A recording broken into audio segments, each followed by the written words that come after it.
الفاتحة. قال الله تعالى في شان حبيبه: إن الله وملائكته يصلون على النبي يا أيها الذين آمنوا صلوا عليه وسلموا تسليما. اللهم صل على سيدنا وشفيعنا وحبيبنا ومولانا محمد معدن الجود والكرم وعلى آله وبارك وسلم صلاة وسلام عليك يا رسول الله صلى الله تعالى عليه وسلم. لا إله إلا الله محمد رسول الله صلی اللہ تعالی علیہ وسلم. الحمد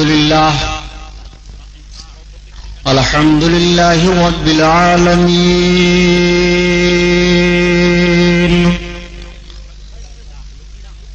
الصلاة والسلام علی سید المرسلین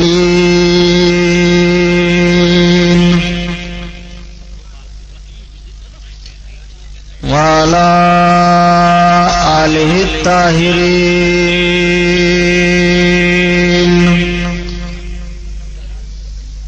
واصحابہ المطہرین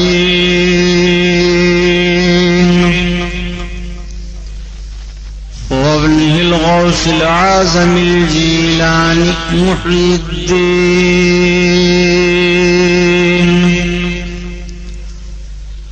وأهل بيته أجمعين. أما بعد، فأعوذ بالله من الشيطان الرجيم. بسم الله الرحمن الرحيم. قال الله تعالى في القرآن العظيم والفرقان الحميد: وما أرسلناك إلا رحمة للعالمين.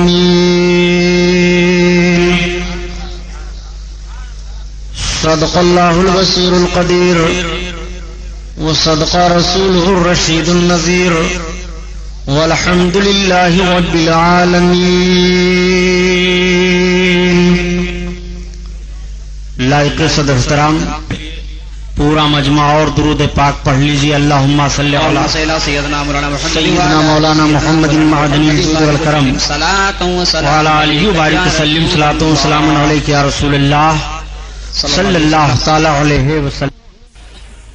اعلی حضرت عظیم البرکت، آیت من آیات اللہ، معجزۃ من معجزات رسول اللہ، امام احمد رضا خان علیہ الرحمت و رضوان کی مقدس نعت پاک کے کچھ اشعار. اعلی حضرت عشق نبی میں مہ ہو کر کے تب اپنے آقا کی تعریف میں کچھ اشعار کہتے ہیں تو وہ بھی قرآن و احادیث کی روشنی میں ہوتے ہیں. ان کی نعت پڑھتے جائیے، آقا کی سیرت ملاحظہ کرتے جائیے. سبحان اللہ.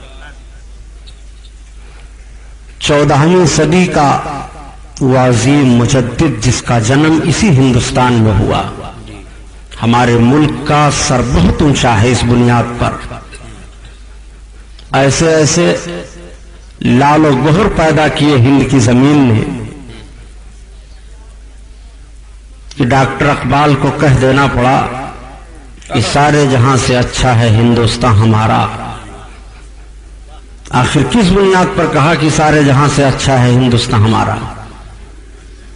آپ کبھی غور کیجئے. ایسے ایسے لال و گوہر دیے ہندوستان کی زمین میں کہ آج ساری دنیا کے ملکوں میں ہمارے ملک کا سر اونچا ہے. سبحان اللہ. فکر و فن کے تاجدار یہاں ہیں، تصوف و معرفت کے شہسوار یہاں جلوہ افروز ہیں. رسول کائنات صلی اللہ علیہ وسلم کے دیوانوں کی انجمن یہاں سجی ہے. آقائے کائنات صلی اللہ علیہ وسلم کے نام پر مر مٹنے کا جذبہ رکھنے والے با حوصلہ جوانوں کی جماعت یہاں موجود ہے. ملک کی آبرو بچانے کے لیے پہاڑوں اور دریاؤں سے ٹکرا جانے کا حوصلہ رکھنے والے یہاں نوجوان موجود ہیں. سارے جہاں سے اچھا ہے ہندوستان ہمارا. آقا کریم صلی اللہ تعالی علیہ وسلم کا یہ دیوانہ جب اپنے آقا کی محبت میں مہ ہو کر کے عرض کرتا ہے یا رسول اللہ زمین و زمان تمہارے لیے مکین و مکان تمہارے لیے تمہارے لیے سبحان اللہ. زمین و زمان تمہارے لیے مکین و مکان تمہارے لیے چنین و چونا تمہارے لیے بنے دو جہاں تمہارے لیے یا رسول اللہ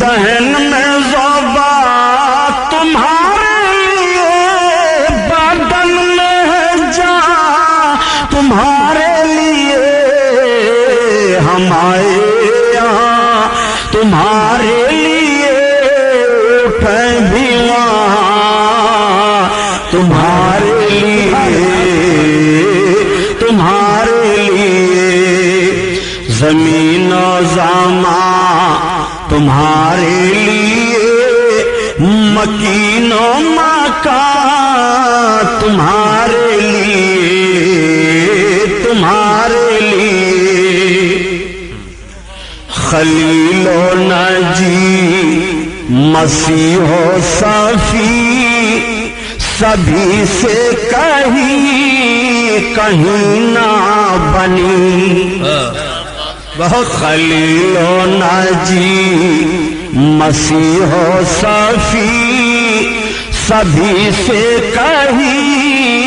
کہیں نہ بنی خلیل و ناجی مسیح و صفی سبھی سے کہیں نہ بنی یہ بے خبری خلق و پھیلی کہاں سے کہاں تمہارے لیے تمہارے لیے زمین و زمان تمہارے لیے مکین و مکان تمہارے لیے تمہارے لیے زمین و زمان تمہارے لیے ہم آئے یہاں تمہارے لیے اٹھے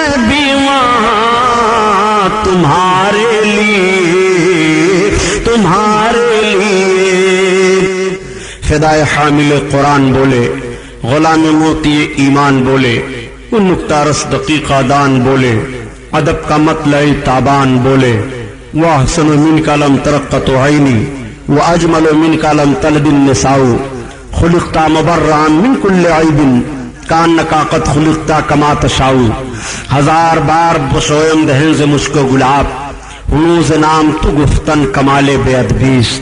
حضرات ہمارا اور آپ کا اسلامی نقطہ نظر سے یہ عقیدہ ہے کہ ہم پیدا ہوئے اور پیدا ہونے کے بعد ہمیں مرنا ہے اور مرنے کے بعد ہمیں پھر اپنی اپنی قبروں سے نکل کر کے ایک میدان میں جمع ہونا ہے.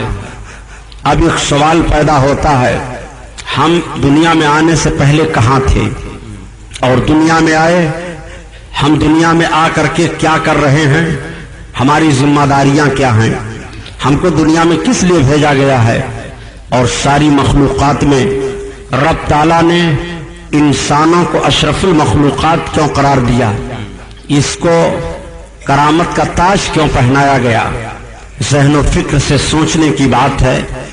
آپ جب آئے نہیں تھے تو کہیں تھے اور جب آئے تو آپ عالم اجسام میں ہیں، آپ آئے نہیں تھے، عالم شہادت میں تھے۔ رب العزت نے جب تمام روحوں کو پیدا کیا، روحیں پیدا کی گئیں، رب تعالیٰ نے تمام روحوں کو حاضر کرنے کے بعد روحوں سے ارشاد فرمایا، اے روحو یہ بتاؤ میں تمہارا رب ہوں کہ نہیں؟ تو ساری روحوں نے اقرار کیا، اے میرے اللہ تو میرا رب ہے۔ لیکن سب سے پہلے ساری روحوں میں جس روح نے اقرار کیا کہ تو میرا رب ہے، وہ میرے آقا صلی اللہ علیہ وسلم کی مقدس روح پاک ہے۔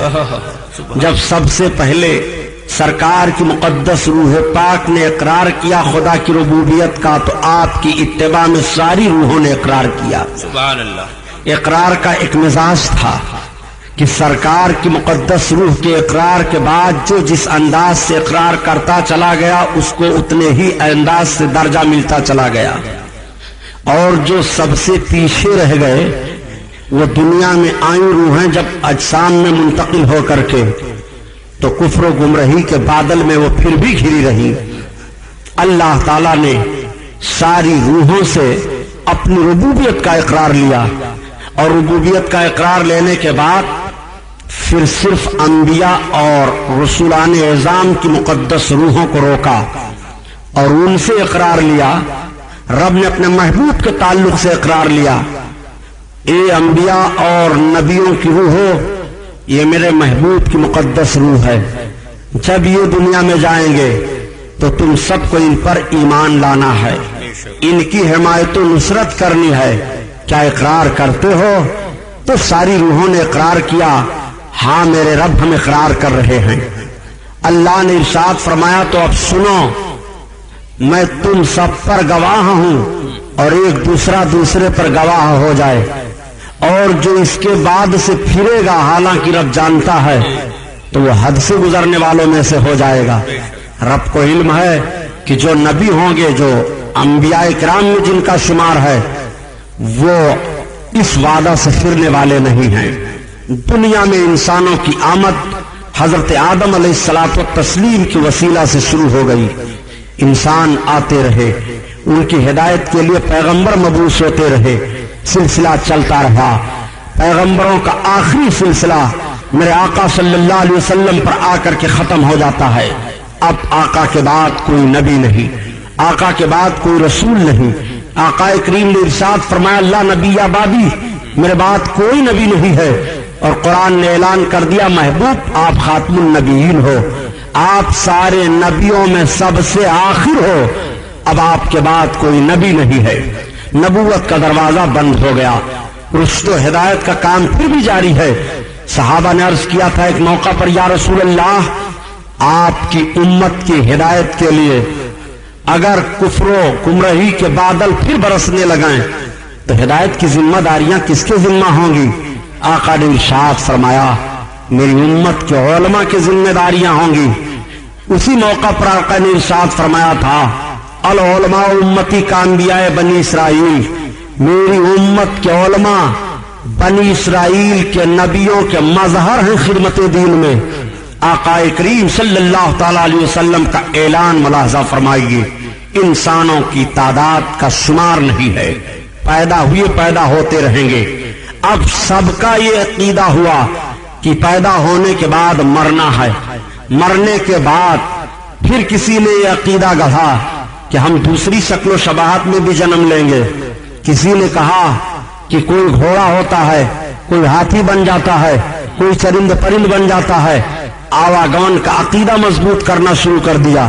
لیکن مذہب اسلام نے انکار کیا، نہیں، مرنے کے بعد پھر تمہیں کسی روپ میں نہیں آنا ہے، مرنے کے بعد تم جب قیامت کے میدان میں قبروں سے نکل کر کے جمع ہو گئے تو دنیا میں تم نے اپنے زندگی میں جو کردار کیے ہیں، جو افعال تمہارے ہیں، وہ سارے افعال تمہارے حساب و کتاب کی شکل میں پیش کیے جائیں گے۔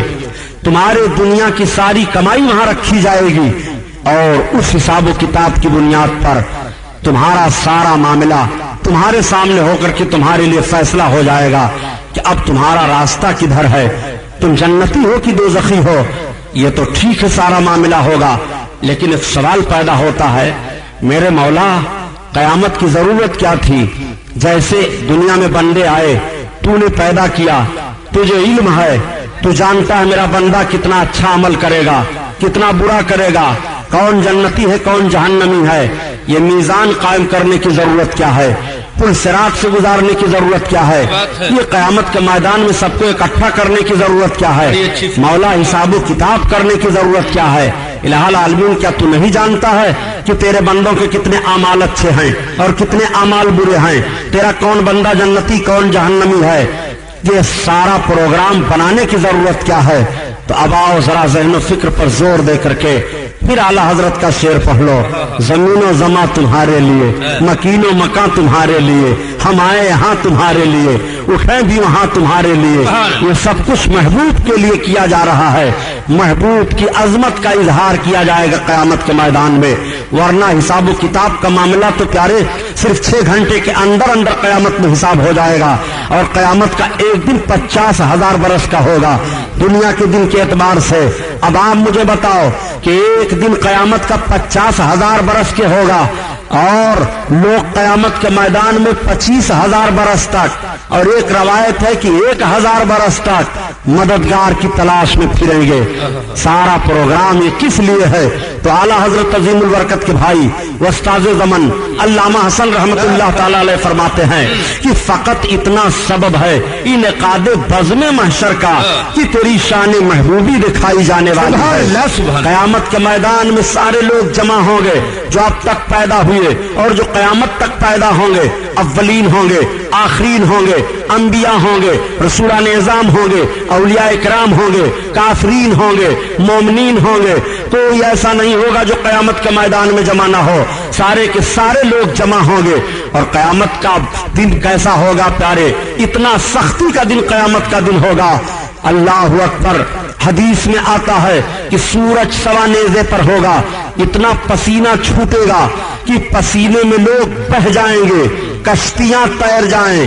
آقا کریم صلی اللہ علیہ وسلم ارشاد فرماتے ہیں پیاس کی اتنی شدت ہوگی کہ زبانیں باہر نکل آئیں گی، گرمی سے بدن بھڑک اٹھیں گے۔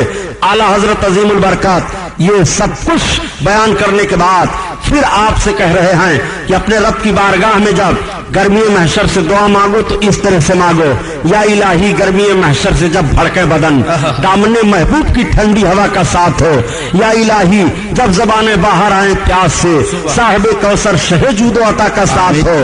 آقا کریم صلی اللہ تعالی علیہ وسلم کی عظمت ملاحظہ فرماتے چلیے۔ قیامت کا میدان منعقد ہے، 50,000 برس کا ایک دن ہے، اولین و آخرین کا اجتماع ہے، زبانیں پیاس سے باہر نکل آئی ہیں، سارے لوگ پریشان ہیں، مددگار کو تلاش رہے ہیں، کون ہماری مدد کرے گا؟